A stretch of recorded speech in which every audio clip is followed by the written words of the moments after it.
Di video kali ini saya akan membahas tips menghindari jasa-jasa oknum penipuan. Yang mana kalian dalam permasalahan pinjol meminta bantuan jasa, jangan sampai Anda tertipu. Ya, simak video ini sampai habis. Assalamualaikum warahmatullahi wabarakatuh. Kembali lagi bersama saya di sini. Apa kabar kalian semua? Semoga dalam keadaan sehat walafiat dan selalu dimudahkan rezekinya. Di video kali ini saya akan membahas tips-tips ibaratnya mengenali jasa-jasa pinjaman online. Yang terutama ada banyak juga jasa-jasa untuk menyelesaikan pinjol, karena bukan hanya di YouTube aja, di TikTok, Instagram, Telegram, banyak sekali jasa-jasa yang memang menawarkan bantu untuk bebas dari jeratan pinjol. Banyak kalau seperti itu. Tapi kalian harus paham, karena saking banyaknya, banyak juga oknum-oknum penipuan, termasuk pinjol-pinjol yang memang kadang memberikan pinjaman di sosial media ya. Kita akan bahas di video ini. Oke, sebelum itu yang baru bergabung tentunya bantu channel ini untuk berkembang dengan cara klik tombol subscribe yang ada di bawah. Dan juga bunyikan notifikasi loncengnya supaya saat upload video terbaru kalian mendapatkan pemberitahuannya. Dan untuk teman-teman yang punya permasalahan pinjol, lebih baik kalian konsultasikan terlebih dahulu sebelum ibaratnya kalian meminta bantuan jasa siapapun. Karena banyak juga yang meminta bantuan jasa karena akan ketakutan ya, akhirnya terjerumus dan juga tertipu sama orang. Jadi lebih baik Anda konsultasikan terlebih dahulu masalah Anda, biar Anda paham tentang problem Anda di pinjol seperti apa dan juga resiko pinjol kayak gimana ya. Boleh konsultasikan silakan melalui WA yang ada di deskripsi video ya. Di sini kita akan bimbing teman-teman, kita akan edukasi tentang permasalahan pinjol ini. Oke, kita lanjut membahas topik kali ini. Saking banyaknya, saking viralnya juga di dalam dunia perpinjolan ini sekarang, di awal 2024 juga masih banyak viral banget gitu kan, yang menggunakan pinjaman online tuh banyak sekali. Semua kalangan, ya semua kalangan. Bahkan saya pun di sini banyak nih, ya menangani nasabah-nasabah yang kalangannya kalangan atas juga, ya. Bukan hanya menengah ke bawah, tapi menengah ke atas juga ada. Ini sekelas dokter, PNS, DPR juga ada loh teman-teman ya. Saya menanganinya itu. Ya bukan karena saya ibaratnya sok-sokan menangani, enggak, tapi memang mungkin ya mereka konsultasi ke saya. Tapi ya alhamdulillah saya bisa bantu dengan edukasi pemahaman tentang pinjol itu sendiri. Itu kan seperti itu. Nah, di sini saya ingin memberikan informasi untuk tips teman-teman supaya nggak terjerumus. Karena di sini juga nih ada salah satu pengalaman salah satu dokter loh ya. Dokter dia, ya. Dia punya problem di pinjol gitu kan, punya permasalahan di pinjol, walaupun secara awamnya mana mungkin sekelas dokter kan bisa jatuh, nggak seperti itu. Pinjol itu menjerat semua kalangan, ya nggak seperti yang Anda pikirkan. Karena memang saya mengalami hal seperti itu, menanganin salah satu dokter, dia itu kejebak pinjol, banyak puluhan juta di pinjol, tapi tergiur dengan penawaran-penawaran jasa, ya seperti jasa joki pinjol, ya malah ibaratnya kan bukan menyelesaikan pinjol, tapi malah ngajuin pinjol, hasilnya dibagi hasil. Setelah itu, setelah dapat uang, hilang. Nah, ini yang harus kalian pahamin. Sebenarnya bukan masalah jokinya, tapi masalah jasanya. Kalau yang namanya joki pinjol itu ada juga.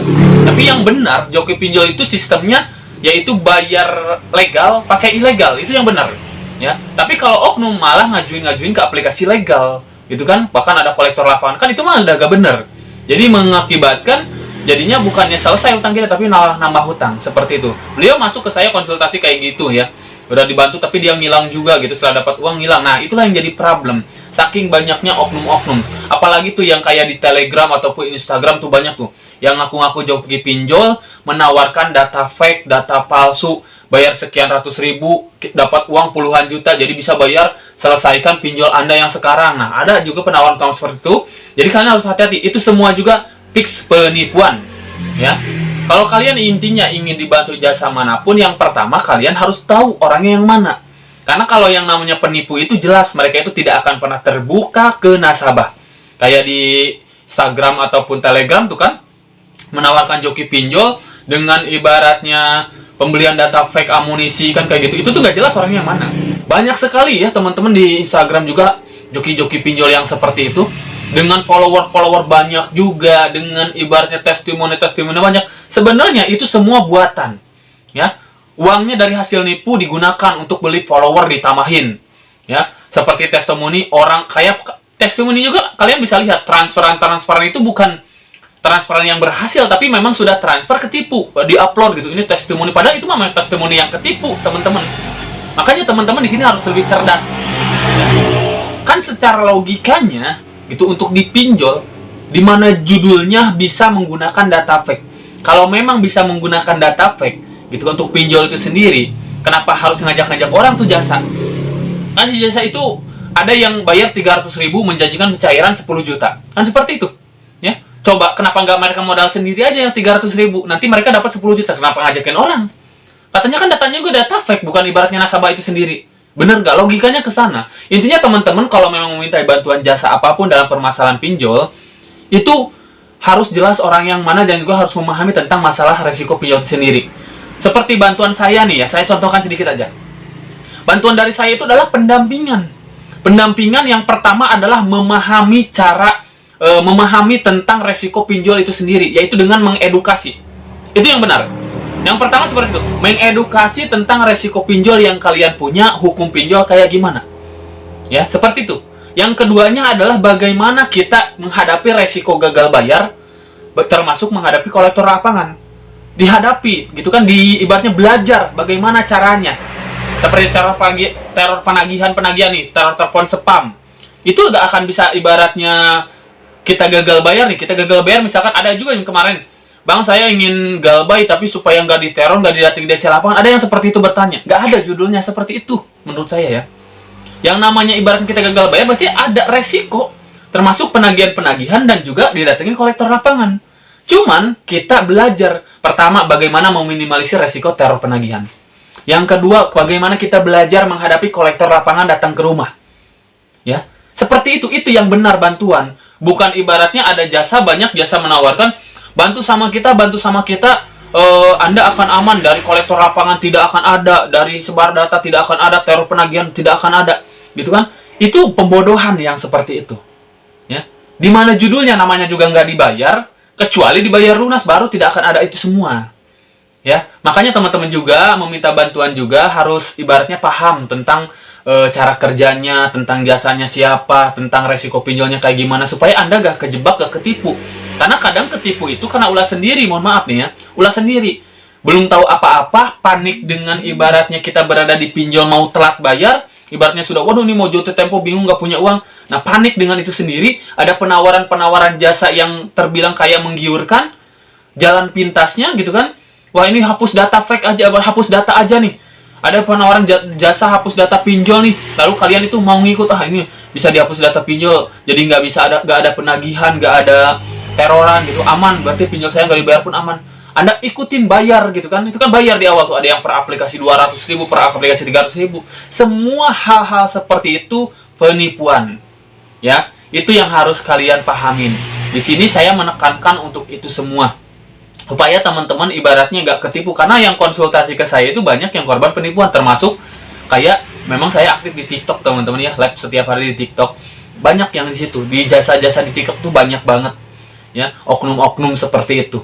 Ya, hati-hati untuk teman-teman. Lebih baik kalian pahami dulu tentang resiko pinjol yang kalian punya. Kalau memang sudah paham nih cara penyelesaiannya kayak gimana. Semuanya juga kalau memang kita gagal bayar nggak ada yang instan. Ibaratnya aman 100% nggak ada. Namanya gagal bayar pasti ada resiko. Tinggal bagaimana kita meminimalisir resiko tersebut, bagaimana kita menghadapi resiko tersebut. Misalkan kolektor lapangan, bagaimana kita menghadapinya, belajar. Seperti itu. Ya. Kan saya datang ke rumah itu cuma nagih hutang, bukan patokan bayar. Patokan bayar itu ada uang atau enggak. Biarin aja, kan udah jelas. Saya sudah jelaskan juga di awal, yang namanya pinjol itu ujungnya lunas dan hangus walaupun nggak dibayar. Kan seperti itu. Karena hukumnya juga hutang piutang perdata. Data kita aja rusak dan untuk pinjol nggak ada yang dibawa ke pengadilan. Ya, itu yang harus kalian pahami terlebih dahulu supaya kalian nggak kejebak, nggak terjerumus oknum-oknum penipuan dalam jasa penyelesaian pinjol ini.